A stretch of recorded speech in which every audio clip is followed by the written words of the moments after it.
नमस्कार साथियों,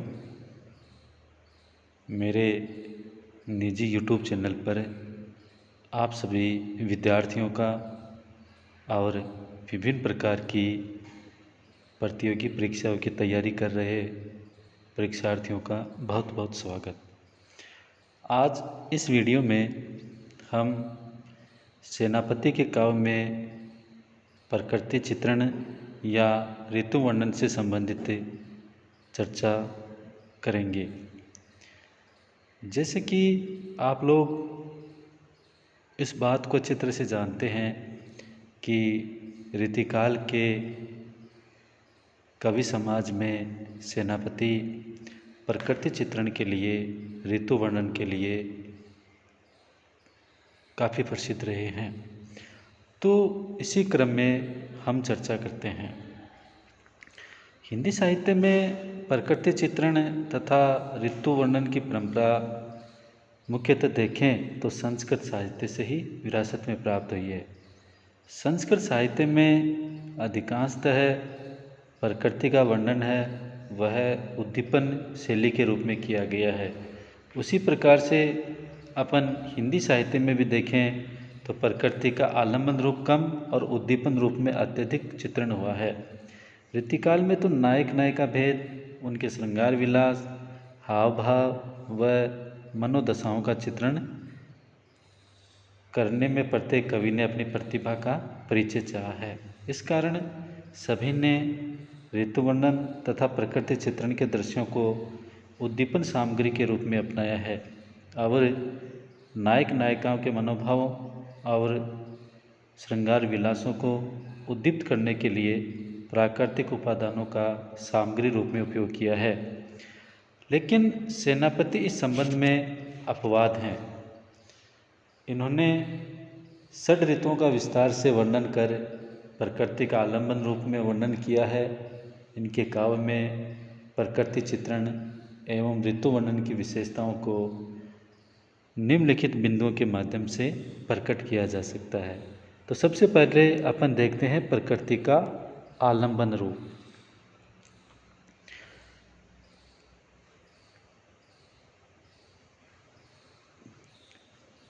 जहाँ प्रकृति को सहारा बना करके कवि अपने भावों को प्रकट करता है, वहाँ आलम्बन रूप में प्रकृति चित्रित होती है। षड ऋतुओं के वर्णन में सेनापति ने प्रकृति के अनेक वर्णित चित्र उभारे हैं। एक और ऋतु परिवर्तन के कारण प्रकृति में जो नवीनता आती है उससे सभी प्राणी आनंदित होते हैं, परंतु साथ ही उससे कुछ कष्ट भी उठाने पड़ते हैं। इस तरह के भावों की अभिव्यक्ति के लिए सेनापति ने ऋतुकालीन चमत्कार प्रदर्शन की प्रवृत्ति नहीं अपनाई तथा सीधे सरल चित्रण द्वारा मार्मिकता व्यक्त की है। ग्रीष्म ऋतु का एक उदाहरण इस प्रकार है। वृष को तरनी तेज सहसो किरण करी, ज्वालन के जाल विकराल बरसत है। तजती धरनी जग झरती झरनी सिरी, छाक को पकड़ी पंथी पंछी बिरमत है। सेनापति नेक दोपहरी के ढरकत होत, धमका विषम जो न पात खरकत है। मेरे जान पौनो सिरी ठोर को पकड़ी कोनो, घरी एक बैठी कहीं घामे बितवत है। तो अपन देखते हैं कि अभी जिस पद की चर्चा की, ग्रीष्म ऋतु की दोपहरी की उमस, सन्नाटे का जैसा सजीव और यथार्थ वर्णन सेनापति ने किया है, वैसा ऋतुकाल के अन्यत्र कवियों के यहाँ देखने को नहीं मिलता है। दूसरे रूप में अपन देखते हैं तो उनके काव्य में प्रकृति का चित्रण वो उद्दीपन रूप में हुआ है।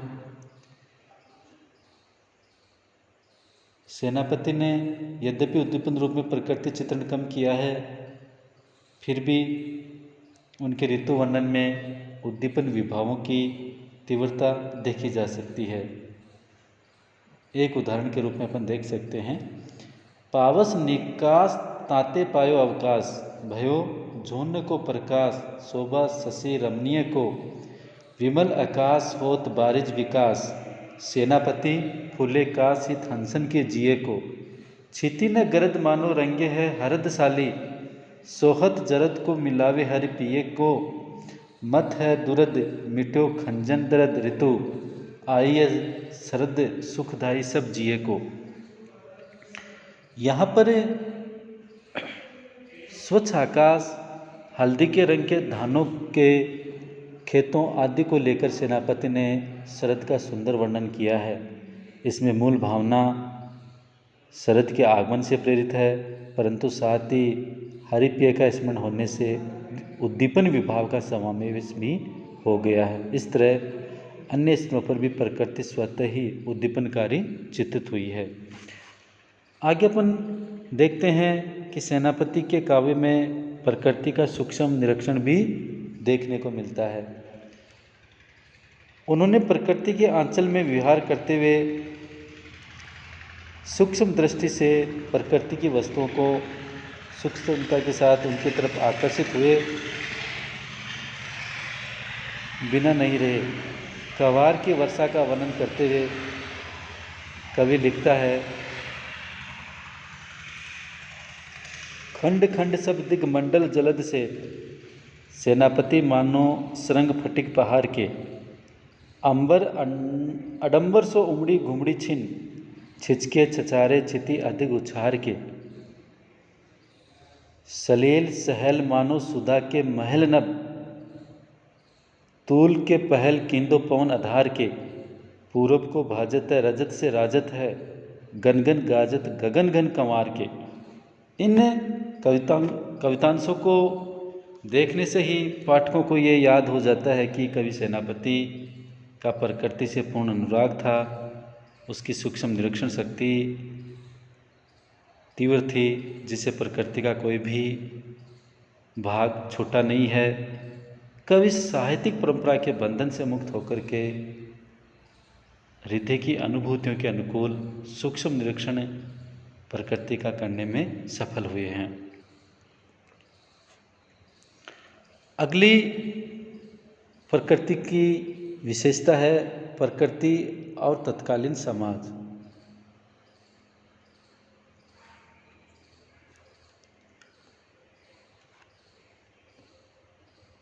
साहित्यिक परंपरा के साथ ही साथ कवि के प्रकृति वर्णन में तत्कालीन सामाजिक परिस्थितियों का प्रभाव भी यत्र तत्र पाया जाता है। रीतिकाल के अधिकांश कवि राजमहलों की कृपा पर आश्रित थे।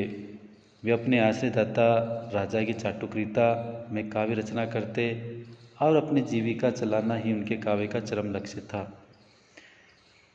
उनकी आंखों के सामने राज दरबारों की चमक दमक, ठाठ बाट, उन्हीं का वर्णन करना उनके काव्य का आदर्श था। सेनापति ने भी प्रचलित प्रथा के अनुरूप अपने ऋतु वर्णन में राजप्रसादों की स्थिति का ही अधिक वर्णन किया है। सेनापति की दृष्टि ग्रीष्म काल में तहखानों की सफाई, जल यंत्रों के संचालन और नाना प्रकार के प्रलेप, गुलाब जल आदि पर टिकी हुई है। शीतकाल में कवि की दृष्टि पहले गर्म हमाम, बढ़िया साल, 2 सालों पर टिकती है। जैसे वे कहते हैं कि प्रातः उठी आयो को तेली लगावे को, मली मली नाहिबे को गर्म हमाम है, ओढ़िबी को साल जो विशाल है अनेक रंग, बैठिबो की सभा जहाँ सूरज को घाम है। इस प्रकार उनका प्रकृति वर्णन तत्कालीन समाज से प्रभावित भी दिखाई देता है। आगे अपन देखते हैं कि उन्होंने जनसाधारण का चित्रण भी प्रकृति में किया है।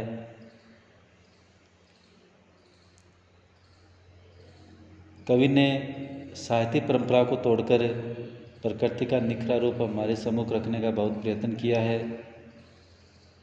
तहखानों, जल यंत्रों के साथ साथ वे जेठ की तपती हुई दोपहरी में लू के थपेड़े खाते हुए निर्बल व्यक्ति को नहीं भूलता है। हमाम व रंगील दुशालों के साथ साथ अलाव जलाकर तापते हुए जनसाधारण पर भी अपनी दृष्टि जमाए है। वहाँ पर परंपरा से मुक्त होने के कारण ऐसे वर्णन में अधिक सजीवता और मौलिकता दृष्टिगोचर होती है। तो एक उदाहरण अपन देख सकते हैं कि शीत को प्रबल सेनापति कोपी चढ़ोधल, निबल अनल गई सूर सिराई के, ये के समीर तई बरसे विषम तीर, रही है गरम भवन कौनन में जाई के। धूम नैन बहे लोग आगे पर गिरे रहे, हियों सो लगाए रहे नेको सुलगाई के। मानो भीत जानी महासीत पसारी पानी, छतियाँ की छाह राख्यो पावक छिपाई के। तो यहाँ इस वर्णन में जनसाधारण का शरद ऋतु में बचाव के तरीकों का वर्णन किया है।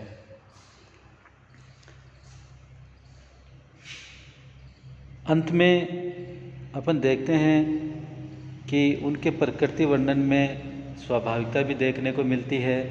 सेनापति ने ऋतु वर्णन के द्वारा प्रकृति के जो सुंदर चित्र उभारे हैं, उनके साथ इन्होंने प्रकृति के तत्कालीन प्रभाव का स्वाभाविकता से चित्रण भी किया है।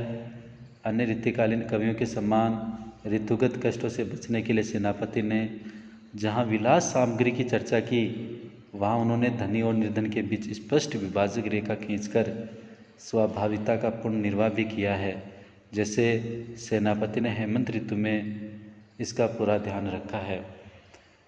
एक उदाहरण, हिम के समीर 23 बरसे विषम तीर, रही है गरम भवन कौनन में जाई के। धूम नैन बहे लोग आगी पर गिरे रहे, हिये सो लगाए रहे नेको सुलगाई के। ऋतु वर्णन के नाम पर श्रृंगार के नग्न चित्र प्रस्तुत करने की परंपरा सेनापति ने नहीं अपनाई। उन्होंने तो ऋतु वर्णन में प्रकृति को अथवा ऋतु सौंदर्य को आलंबन रूप में अपनाया है। इस प्रकार सेनापति का ऋतु वर्णन स्वाभाविकता एवं यथा तथ्य के आग्रह के कारण एक अच्छा बन पड़ा है।